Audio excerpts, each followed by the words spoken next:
Hi, and good afternoon. Welcome to the second in our outdoor webinar series. I'm Beth Livingston from EPA's WaterSense program, here to kick off today's webinar on making the business case for water efficiency. We can't afford to over-irrigate, and neither can our customers. Before we begin, let's go over a few housekeeping topics. All attendees are muted when they enter the webinar to minimize background noise. To ask questions, you can type those in the chat box at the lower right-hand corner of your screen.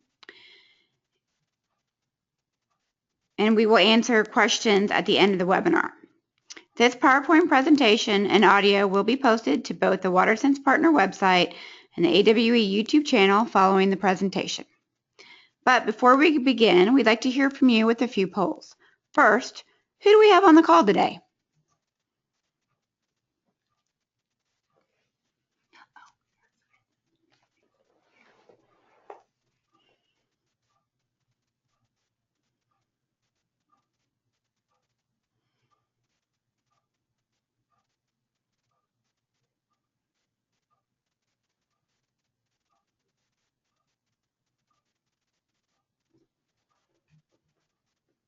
The broadcast is now starting. All attendees are in listen-only mode. Sorry about that delay in the audio for you guys to hear, but we're doing a poll right now, and there are some housekeeping items that we went through and that you can see in the slide. And Beth Livingston from EPA is here, the brand marketing lead for WaterSense. And we're wondering who's on the poll today.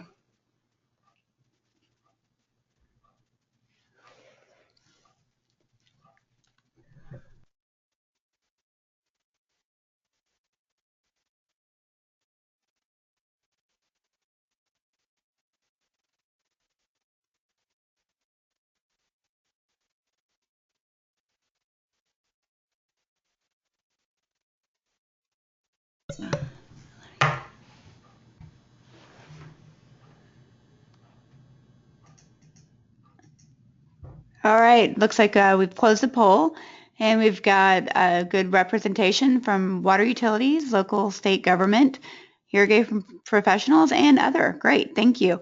I'm going to go ahead and start again. I'm not quite sure if the audio was working at the point, but I was just basically introducing the fact that we're in our second of our webinar series today, and it's on the making the business case for water efficiency. We can't afford to over-irrigate, and neither can our customers. So again, I'm Beth Livingston from EPA's WaterSense program, and I believe we started going over the housekeeping rules. Again, I'm not sure if you heard it or not, but basically if you have any questions, you can type those in the chat box in the lower right-hand corner of your screen, and we'll get to those at the end of the webinar. And then again, the presentation and audio will be up on the WaterSense website and also on the AWE YouTube channel following. And we did our first poll on who do we have on the call today. Next, we're doing a poll. If you are an irrigation professional, have you earned a WaterSense labeled certification? Yes or no? Thank you.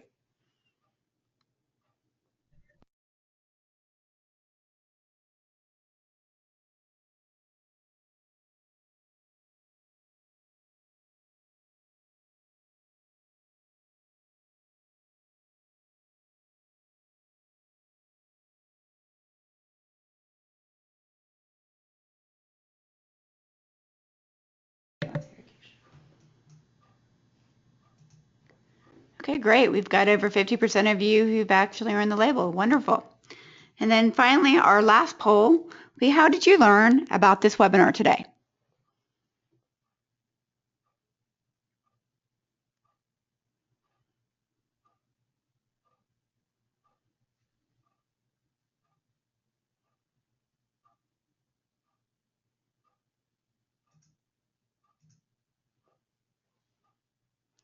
Great, through the Alliance for Water Efficiency and our emails. Nice to know that emails are actually working. Thank you.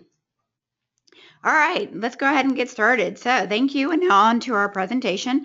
Our speakers today are Cobb County Water Systems Senior Project Manager Kathy Wynn and Ewing Irrigation Product Water Conservation Advisor Tom Shannon. Hi, Kathy, and welcome. Hi, thanks. I appreciate it. I'm excited to be here. Love talking about irrigation. So I'm gonna kind of set the scene, and then I'm gonna let Tom kind of talk about the sort of the actual experience on the ground with implementing some of this technology. But the first thing I want to talk about is kind of why we as water providers are even interested in saving water, what's going on with rates, how is this going to benefit both water providers, our customers, and the irrigation professionals, that water rates are increasing at the rate they are. So this is just a little trend line for the Consumer Price Index, and you might have heard this over the years, but you can see other basic things like postage, electricity, natural gas, and then you see, of course, telephone service, which has really just dropped off completely since the advent of cellular technology. And pretty much they're staying in a really similar trajectory. You see a little more flexibility and with natural gas, but if you look at water, which is that top blue line, you'll see it shooting straight up at the 400% line now in 2010. I would say now that we're in 2015, it's probably even a little bit higher than that. And that's on a national basis. So you're seeing that water rates are increasing much faster than electricity, natural gas, and similar expenses. So next slide.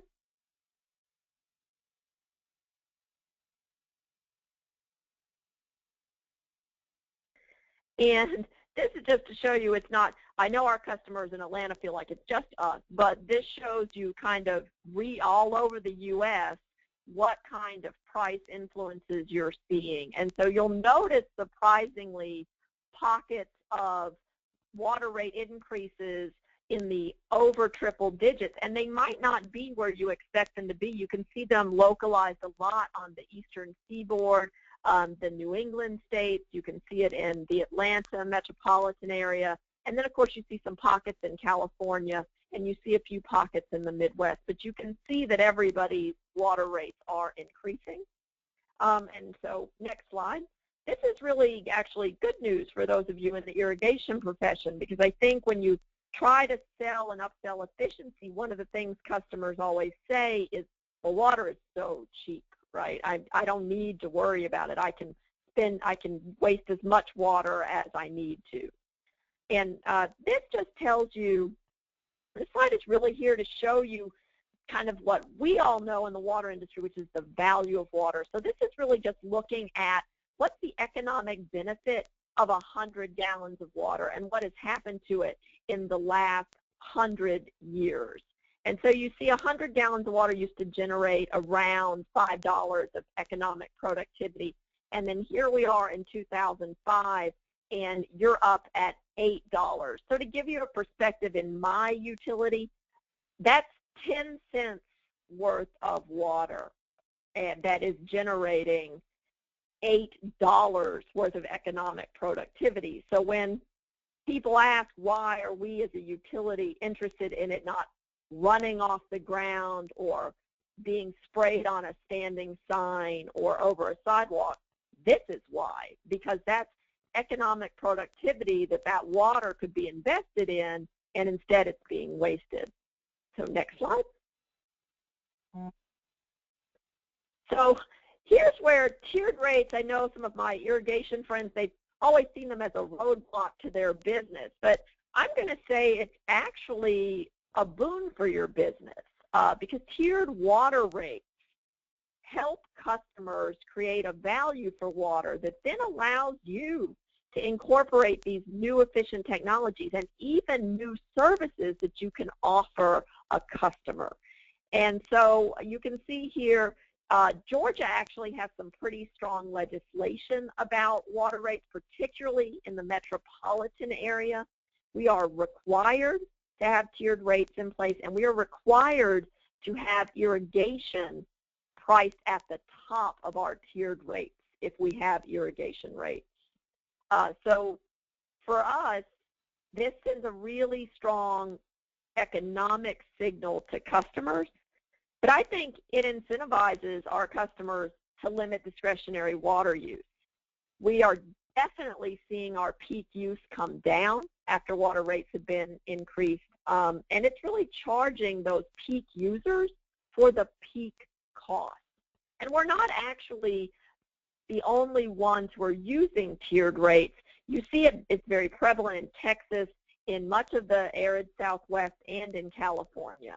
So next slide. So there are states that have some pretty strong actions going on with water. And this is, I think, though we can get in the perspective that all of this is bad for irrigation and all of this is focused on limiting irrigation, I say this is actually good. This is opening up dialogue with water providers and irrigation and green industry professionals. It is also giving you guys another way to make a case to customers and kind of increase your portfolio. So this is just a snapshot. We've got initiatives really I focused on Georgia, California, and Texas, because those have been really states kind of in the crosshairs. Georgia leading with that drought in 2007, Texas following with their really severe drought through 2010 and just recently broken, and then California, who's in the grips of that extreme drought that they're suffering through now. So in Georgia, we have the Water Stewardship Act. Made conservation and efficiency a priority practice for the state. So that was actually passed statewide, had some pretty aggressive requirements for water providers. But we also have regional water plans, and they list the fact that conservation must be considered first before any enhanced supply projects. Then California has several things going on. What we all remember was the 20 by 2020, which is a 20% per capita water demand reduction. But recently with the drought, you've seen Governor Brown issue specified reductions for the affected communities based upon their historic use. So they've got a sliding scale to achieve per capita water use reductions. And then Texas has been really on a leading edge with actually looking at their water fund bill that then requires 20% of those set-aside funds to go toward conservation projects. So that's really good news for you guys. If those funds are set aside for conservation projects, it gives you an in to have a conversation with those providers and see if there's some kind of joint project you can work on. So all of these things are really working to bring efficiency to the forefront as a water supply option. So next slide. So why would we want to sell less of our product? I mean, we do sell water. That is the only way we make money, our water and sewer funds. But outdoor demand for us, at least in the Southeast, it's typically peak demand. We don't have irrigation all year round. We have a peak demand that's about 5 to 6 months, depending on our climate patterns. And during drought, this is driven up even higher, and it's while our supplies are the most vulnerable. So having those plans and practice in place at the beginning just helps us weather those kind of peaks. And then, of course, a lot of us are now facing the changes with the new Clean Water Act standards, that waters of the state, and many areas of the state are looking at nutrient criteria and new total maximum daily load requirements. So we can't really afford the excess runoff from irrigation that carries those nutrients and pollutants. So this is really kind of an outside of the box way to start thinking about water quality, where we've historically only associated irrigation really with water quantity, especially urban irrigation. And many areas, Georgia included, are starting to look at putting consumptive use limits in geographic areas. And I know that's a hot topic with the green industry and irrigation as to whether or not it's consumptive. But I always say if we're irrigating correctly, it absolutely should be consumptive. It should be consumed by the plant. It's when we're not irrigating correctly that it's actually running off and recharging into the stream. So that's something we need to consider, and it's one of the reasons as water providers we're looking at irrigation more and more and looking at things like San Diego's been looking at, and California Urban Water Conservation Council, zero runoff. And frankly, what is being wasted is really our cheapest supply for future growth.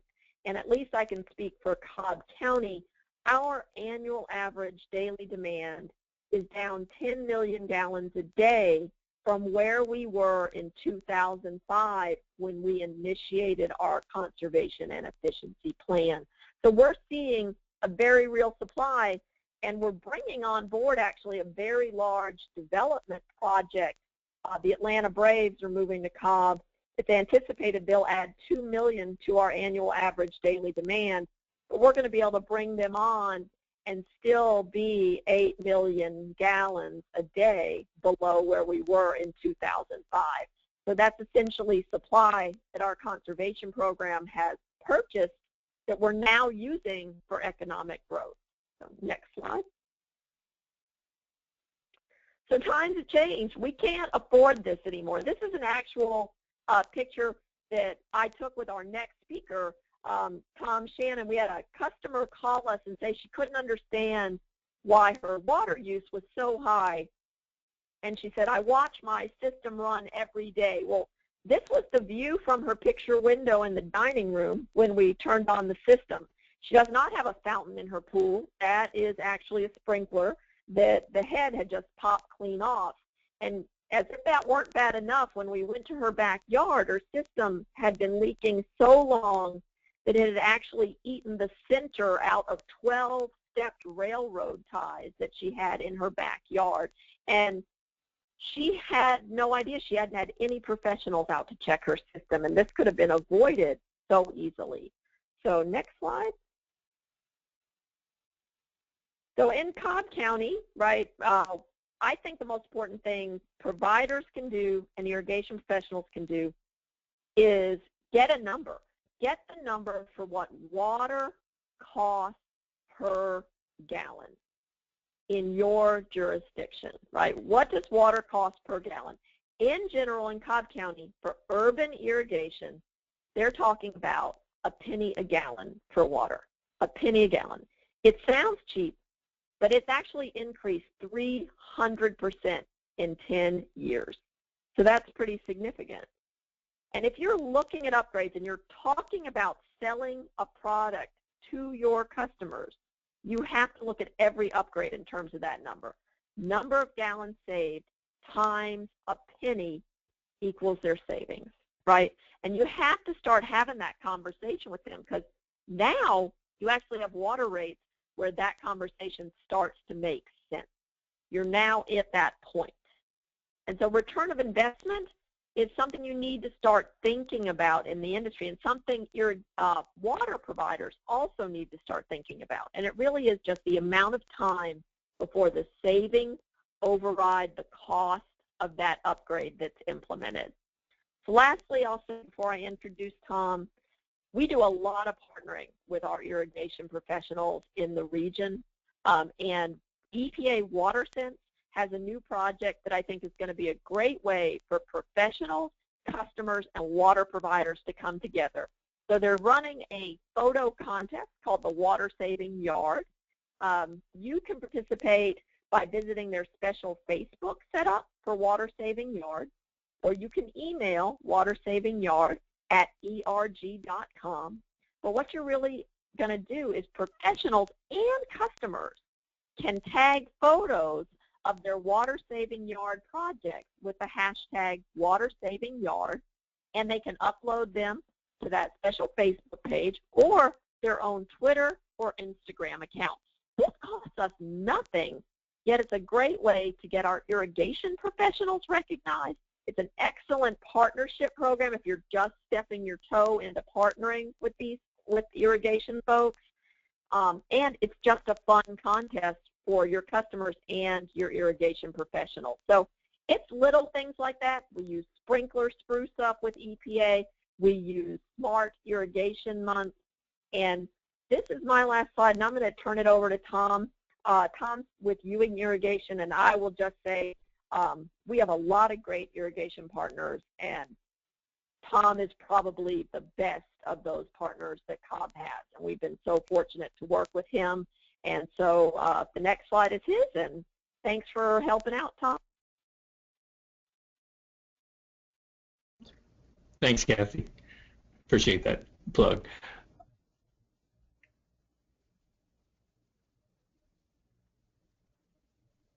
Well, that's not the slide I was expecting. But I'll speak to this one. These are some different options for water conservation that you can do as far as efficiency. And this is just an example of, and you'll see my chart here, drip irrigation, obviously answer to conserve water, eliminating wind drift and evaporation. Sorry about that. And then you see the MP rotator there, and as a high efficiency nozzle. So go ahead to the next slide, please.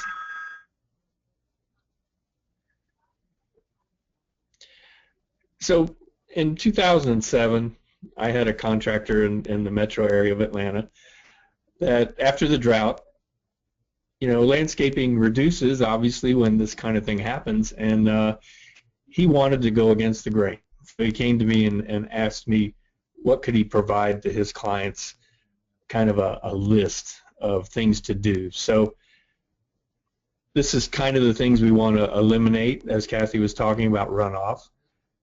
And you see some rotary heads that shouldn't be in a small area like that, and obviously you see the head chopped off. So those are obvious things that if we pay attention to our sprinkler systems, we can do good. And here's another one with a spray head just dumping water over some shrubs, and sometimes that gets blocked and all that. So next slide, please. So if you can help, you were thinking about all those slides we saw of a reduction of 20%. Well, if all we had to do in life was water, I don't know anybody's gotten a 20% raise lately, but it kind of gets people attention if you can talk to them about water cost, and it also reflects on cost of processing and leaching of chemicals and all the rest that goes along with it. So we'll get to some other projects, so let's go ahead to the next slide. And here's some service tasks that you can do. Offer customer sprinkler spruce off at the beginning of the season. I'm a good example of this. Here I'm an irrigation guy, and I went out and looked at my lawn. Here we are in Smart Irrigation Month, and I went out and found that I had some heads that were broken and things like that, thinking that I paid attention to my system. But actually, I would think you would add that to the month of July when your water use is the most. That's when you should have a walkthrough and a checkout. So here's other things. Winterize at the end of the season. That's obvious. Some of you don't have that issue, California and stuff like that. But prepare a monthly irrigation schedule and adjust it. Commercial projects, that pays back very much so. Offer a service package for monthly fee. Check timers after storms. Redirect sprinkler heads and assess system pressure. Checking timers after storms. In the southeast, we have a lot of lightning, and a lot of times it'll lock a system on, and it'll keep on watering because it'll lock some triacs and do things like that. So if you become the eyes and ears of your customer, like the one that Kathy and I saw with the head knocked off, she hadn't done anything to her controller in 10 years, admitted it, and said, why is my bill going up? Next slide, please.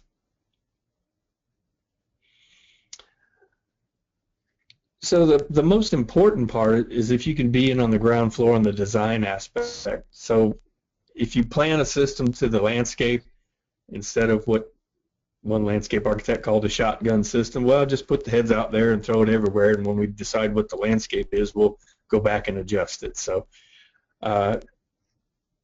if you design towards sod types, if you can have sod,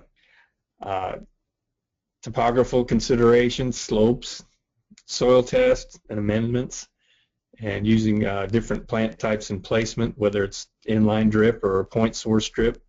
These are all things that make it, they're setting the groundwork for whether you're going to grow a landscape efficiently. Next, please. So when they started labeling WaterSense products, they started with weather-based controllers, and now we're going to spray heads and nozzling and things like that. So nozzles have come a long way. Retrofitting with drip, using rotating multi-stream nozzles, and using bubblers to put water where at the tree roots and where it's appropriate.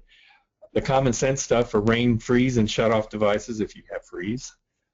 Moisture sensors and pressure regulating spray heads are going to be commonplace. And on-site weather stations. Local data will help you if you have adjustable type system to really save water. Next slide, please. And of course, there's SWAT, which tests products, and they're in the process of rain shutoff sensors. They've done that. They've done soil moisture-based sensors, but now they're doing the controllers, and they have weather-based controllers. And they're also testing, they're developing protocols for pressure regulating spray heads, pop-up sprinkler heads with check valves, spray head sprinkler nozzles, doing all this testing right now. So WaterSense is use SWAT protocols as a basis of many of the programs for labeling, and that'll be in the future. Next slide, please. So if you think of it, a penny a gallon, and you're using 25,000 to irrigate during peak season, you can improve the efficiency by 20%. That's about $50 a month. So you got to add value to that. I mean, $50 a month, that's some people, that's all they pay for a cable bill. There's also some water savings calculator. Here's one from Hunter. There's one from Rainbird too. There's ones for the spray heads that show the payback on them, and these are all available at the major manufacturer's website. Next slide, please. Okay. Now, I mentioned the contractor that came to me. In the drought, this contractor was a full-service contractor, said, what can I do to go against the grain to help align my customers to give them a better system, and how can I do this in a way to prepare them for the next drought, because there will be a next drought. And so I came up with this kind of checklist, and this is from 7 years ago, keep in mind, and the technology was there and still is. So I'm going to go through some of these products and processes, because I said, he said, what can I do from lowest to highest? And basically I lined this up based on cost and simplicity. So the number one, in Atlanta we have very high pressure in lots of areas around the country, was put a system source pressure regulating device. That's at the meter, and you can, the resource of this data is Bernoulli's equation. So if you can save 20% just by knocking it down at the source, a lot of times people don't think about it. Their house has a pressure regulator to protect the plumbing, but when it comes to the irrigation system, they want to see that water just flying up in the air everywhere because they think it's doing a better job of irrigating. So, but you put this source regulator, and you would go out to your system and set the furthest heads with the highest water pressure requirements and set the system with that. Actually adjust the regulator. Then you got it set, because all the rest of the smaller zones and all will work much better than they did. So that's a very inexpensive way to reduce water consumption, very simply, with adding one device. The next simple thing is rain sensor install. And Dr. Dukes, University of Florida, did a test, and the asterisks are there because of, in a normal rainfall season, he tested multiple brands of rain sensors and showed an average of 30 to 35% water use reduction, and that's water that would have been running during a rainstorm. So the interruption interrupted cycles and saved 30 to 35%. Also in his data, he tested soil moisture sensors, and these are single ones for residential type use, and he showed a savings of 70 to 90% in a normal rainfall year. Obviously, if it doesn't rain, you can't save water interruptions, so that's what that data was from. And you can find his test data at ifas.org. That's Institute of Foods and Sciences from the University of Florida. Okay, the next, this is kind of older technology from Rainbird. It was a U-series nozzle, which was a higher efficiency spray nozzle, and their data shows that you can save 30% because of an increase in uniformity. It's not actually using less water by flowing out of the nozzle. It's more uniform, so you don't have to run it as long to make up for the weak spots.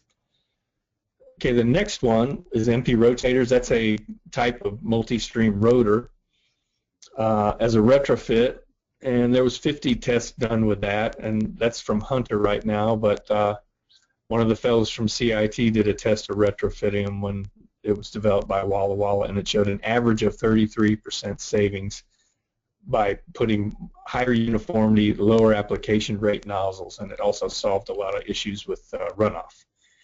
Okay, then, and like I say, these are very simple retrofits at this point. So number 6 is pressure regulating spray heads as a retrofit, and they're made by Rainbird, Hunter, Toro, K-Rain, and even Signature. So there's 5 manufacturers that make these spray heads, so they're very much readily available to the market. And because spray heads use the most water per square foot on application, you can save 20%, because if you have a spray head that's supposed to run at 30 pounds pressure and it's being hit with 60, that's a 50% increase in the output of that simple spray head, and you get no more benefit because the water doesn't go where the targeted area is. It's not as uniform. All right, the next is drip conversions from beds. That's converting spray heads to drip, and this data came from NetFM as a potential savings of 50%. The next is pressure regulating rotors. Currently, Rainbird has one small enough to go in residential, like commercial, and that's a 20% savings, and that data came from Rainbird. And it's the same reason. You're getting more uniformity out of the nozzle. It's running the pressure it's supposed to, and not over pressuring it to waste water. All right, number 9 is matching high efficiency nozzles. Dr. Kerry Harrison, University of Georgia, did a test with about 36 lawns, and all they did was go back the ones that had conventional rotors in, and they matched the nozzles with the arcs on the precip rates of what was supposed to be done there. And they said had an average of 36% improvement in uniformity. So you would have to run the heads much less time, because all the heads they were put in by professionals and homeowners. They'd all been put with the same nozzle, whether quarter, half, or full circle. So very easy to just change nozzles in existing heads and do that. All right, number 10 is zone pressure regulation retrofit. This is more for commercial jobs and all that. You can actually add to most manufacturers I call it a cruise control for a valve that maintains a pressure. And you dial it in so that the heads work exactly the way they're supposed to at the recommended pressure rating, and you could save 20%. And that's Bernoulli's equation, same as up top on the spread. So next is retrofit to smart controllers, ET to existing controllers. That's an add-on device that you can put to a controller. And at the time, the data came from Hunter and Rainbird, and it was a 20 to 50% savings based on adding it to existing controllers to adjust the control and run times based on weather.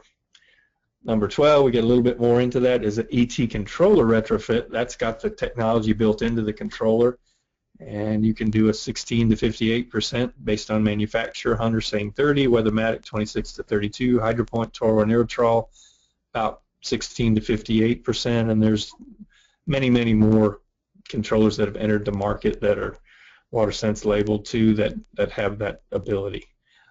13 is moisture sensor controllers, and data from baseline was 30 to 50%. That came from Dr. Dukes, and you can also look at different studies on their website. Also, NC State did some with a brand called Acclima.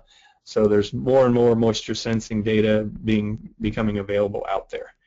And finally, on a large central control system type, there's CalSense's one, there's Rainmaster, there's Toro, Rainbird has them. A 20 to 40% savings with an ET-based type system.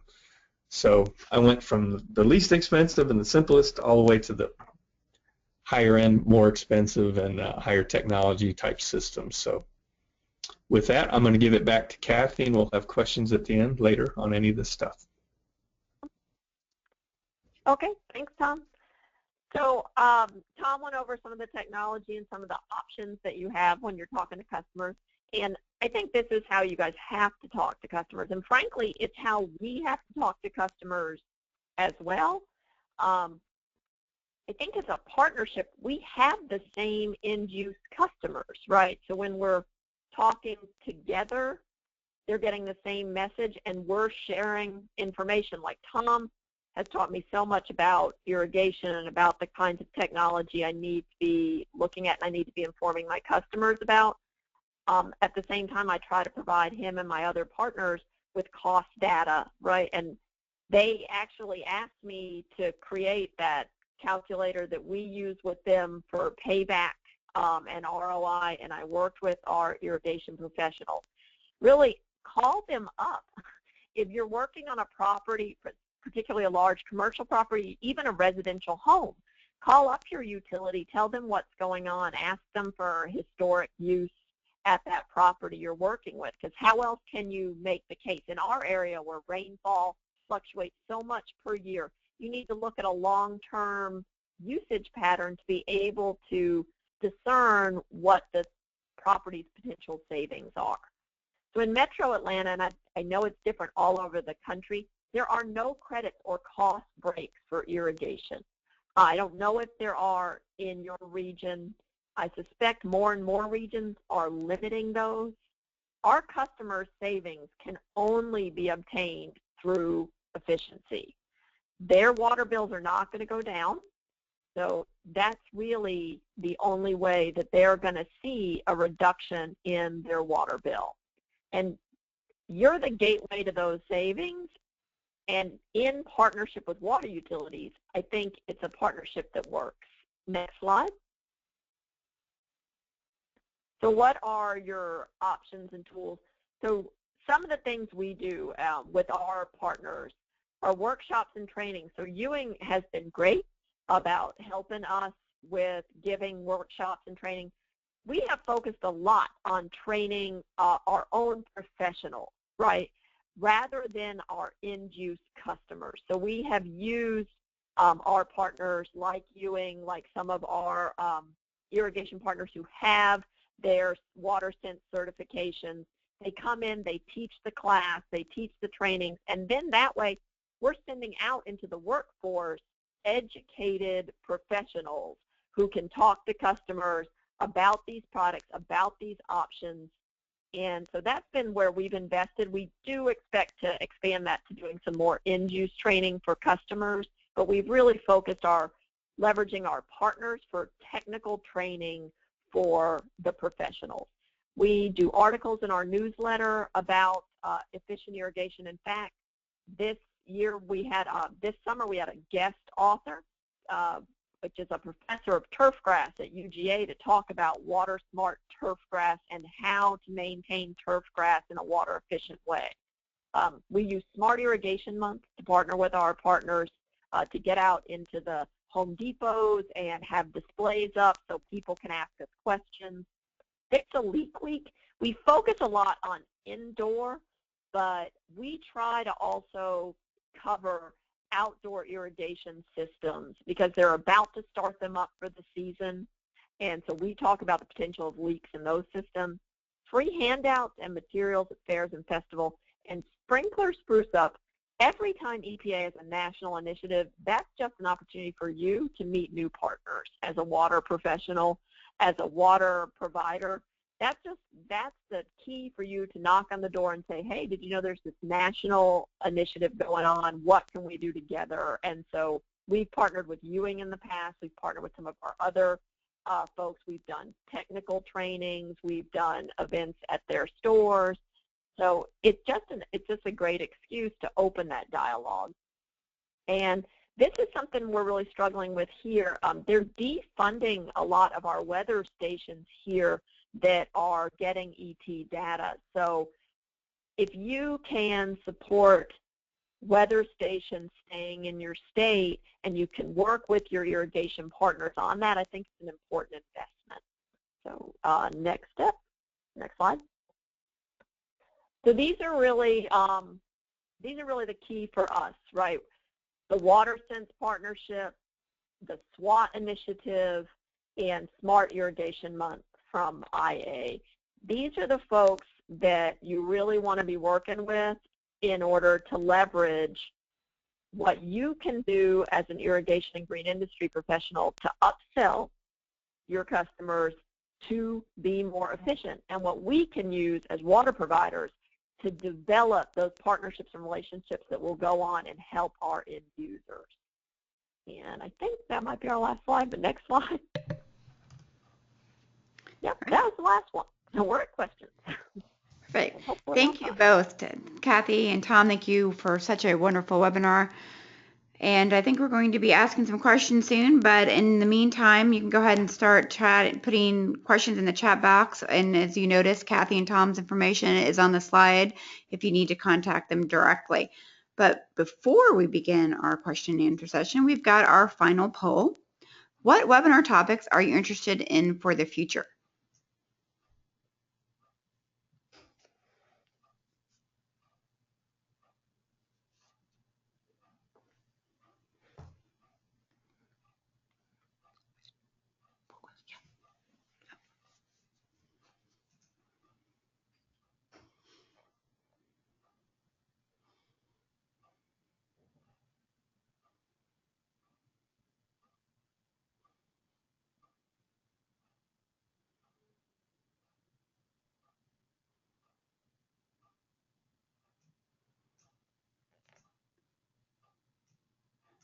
Okay, great. Thank you. This will help us determine what we're going to do for our next series.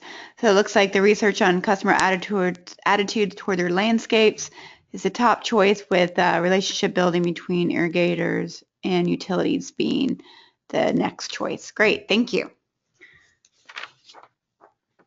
All right, let's move on to the question and answer portion of our webinar. Again, you can type the questions in the chat box. So we have a question for Tom. So you had outlined some of those solutions, and which ones tend to be the most popular for customers and why? Okay. The contractor that I developed those for, the easiest one, of course, keep in mind we're in Georgia and we have clay soils.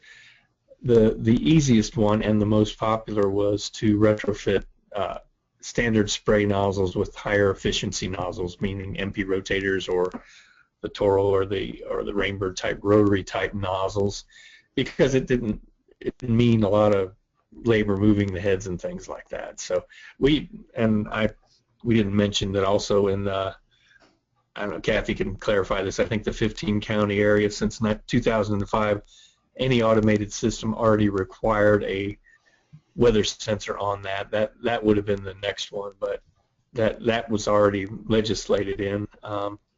But basically, the number one was the rotating the nozzles. And I did forget to mention that he told me a year after the drought, we had a year of a lot of rainfall and all that. But he told me in the year of the drought that he actually grew his business phenomenally because he had a formal marketing plan for marketing water efficiency and upgrades, and the biggest number one was definitely the nozzles. Thanks, Tom. We have a question for Kathy now.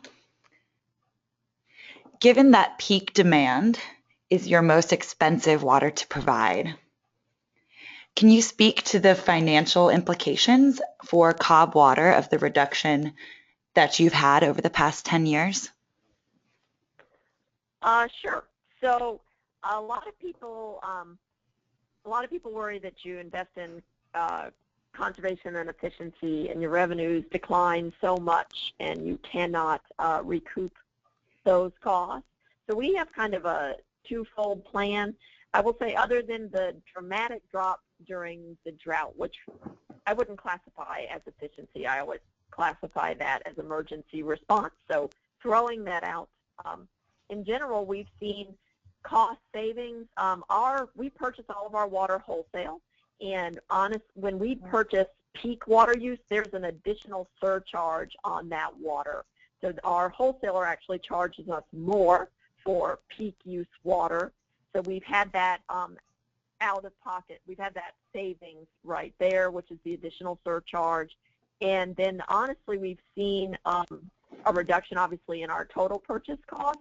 But we've also been able to postpone capital projects on our infrastructure in drinking water and wastewater, because now our capacity, we have more capacity than we had anticipated at this time, and we put less stress on our infrastructure.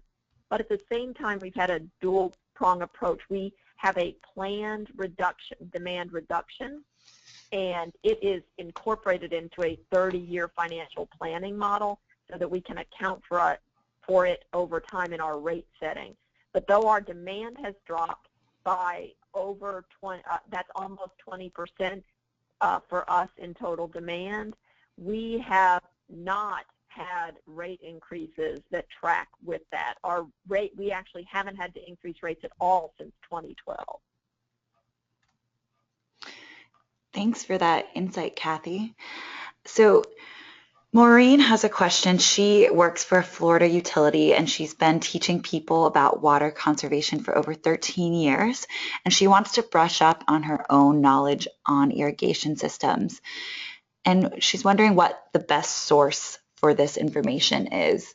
So Beth or Kathy, you might have some ideas about that, but maybe Kathy first.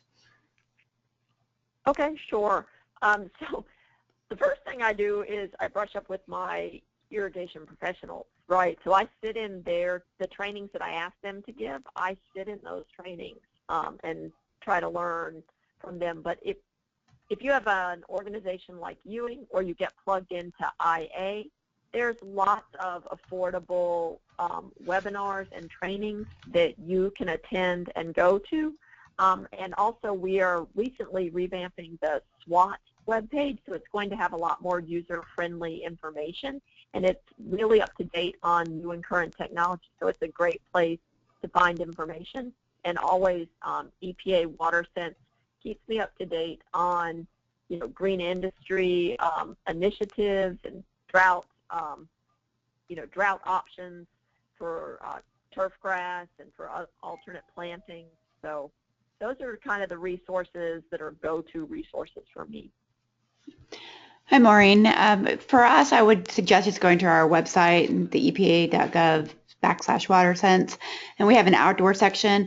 And we do talk about weather-based irrigation controllers. We're not technically on full systems. I think, as Kathy stated, to go to the trainings or to one of the PCOs, but you can find some information on our site. Thank you. Tom, have sales of soil moisture sensors caught on with most irrigation contractors? Do you find that they've been a popular, effective technology?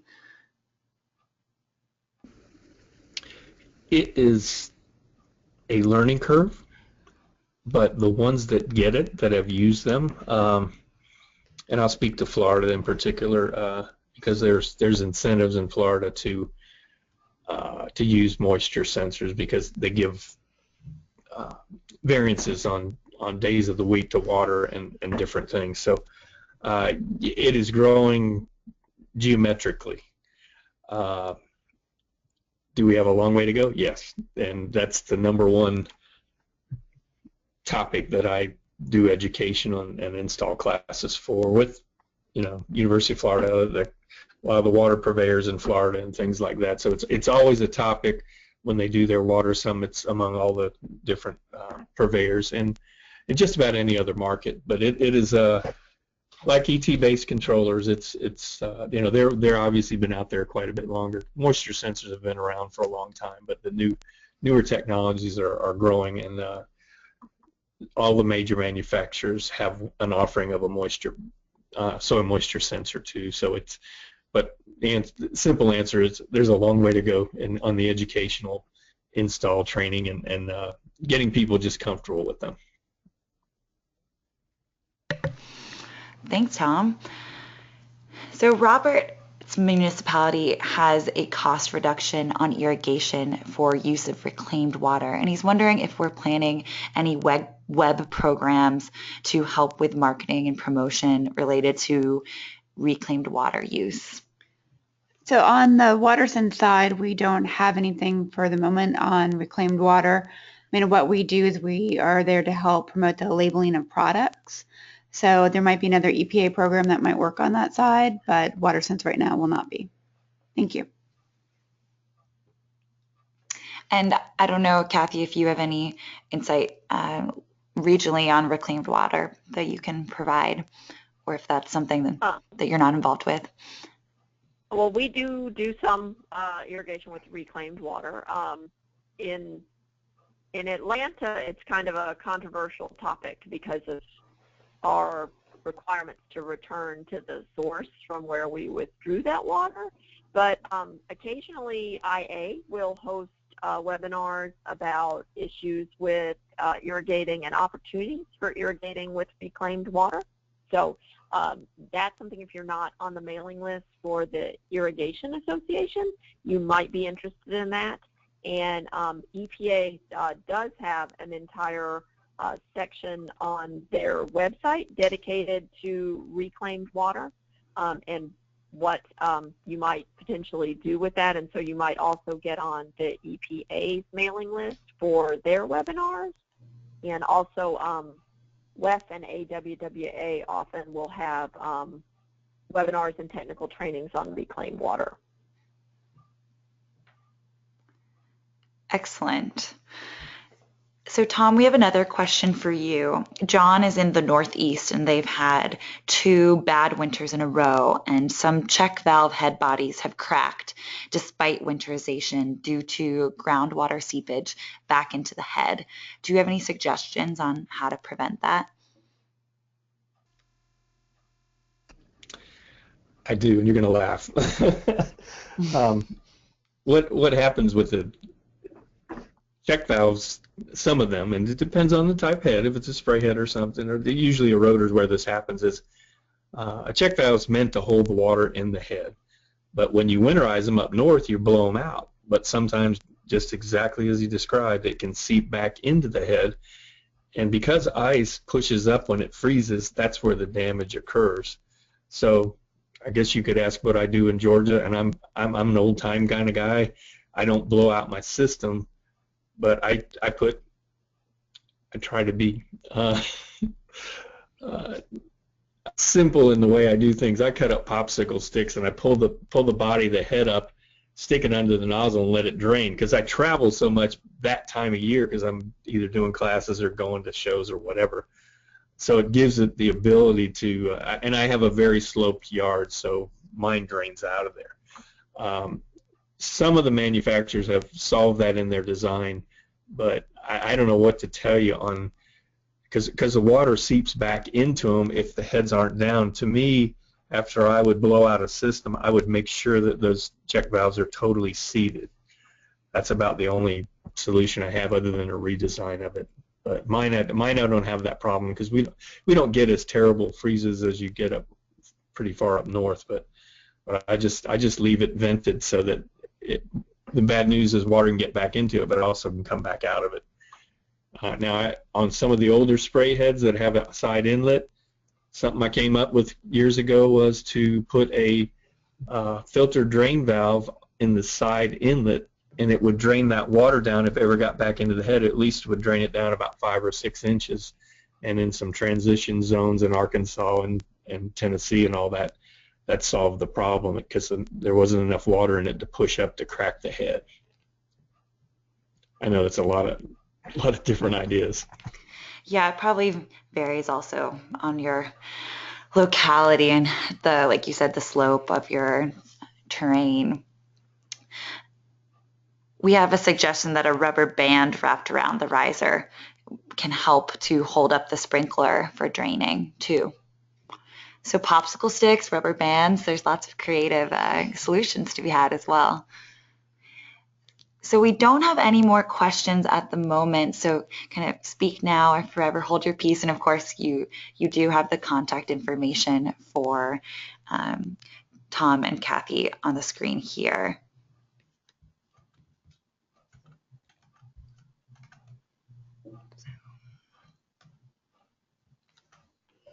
Okay, great. Thank you everybody for attending. And again, thank you to Kathy and Tom. It's a very great webinar. Thank you. Yeah, have a great rest of your afternoon.